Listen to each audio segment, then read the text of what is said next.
Hello, I'm Mike, and this is our Lent reflection for Thursday, the 18th of March. Today's reflection comes from Psalm 106, verses 18 to 23. Fire blazed among their followers, a flame consumed the wicked. At Horeb, they made a calf and worshipped an idol cast from metal.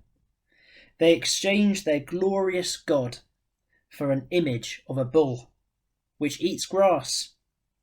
They forgot the God who saved them, who had done great things in Egypt, miracles in the land of Ham, and awesome deeds by the Red Sea. So he said he would destroy them, had not Moses, his chosen one, stood in the breach before them, to keep his wrath from destroying them. So the golden calf at Horeb, they exchanged their glorious God for the golden calf. Have you ever exchanged an item in a supermarket? A couple of months ago, our home delivery order included sausages that were nearly a week out of date, past their use-by date. The packet must have been missed during their stock checking, or perhaps been moved to the back of a fresher in-date sausages. Either way, we didn't fancy eating them, so I took them back to exchange them for some in-date sausages. No issues there.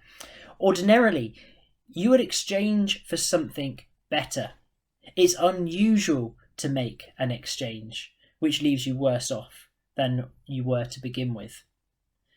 Surely there has to be some benefit in the exchange for it to be a worthwhile exchange. At Horeb, the Israelites exchanged their glorious God for an image of a bull which eats grass.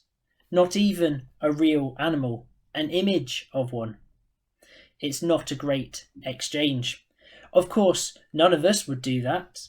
We're not so primitive to worship an image of a bull. Maybe so. The golden calf which they made has perhaps two meanings. Firstly, it's a solid thing that they can look at, they can touch, kiss, bow down in front of. It means it brings them comfort to have something tangible. Secondly, it's made by their own hands, so they think they understand the golden calf. They think they control it. They exchange God for something which they thought would bring them comfort and which they thought they could control. However, experience shows that whatever it is never lasts compared to God.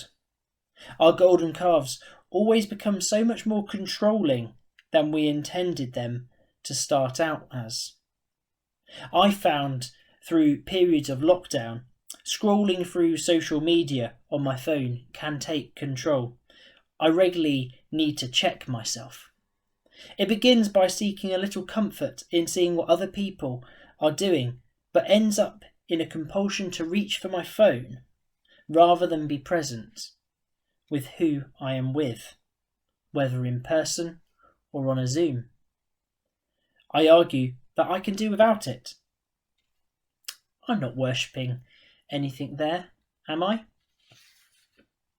It's often easier to see of these kind of things in other people, which is why spending some soul time searching can be helpful in uncovering the things and places in our lives where we make such an exchange for our glorious God. As it is for Israel, whose intercessor was Moses, Jesus steps in for us. For our sake, he made him to be sin who knew no sin, so that in him we might become the righteousness of God.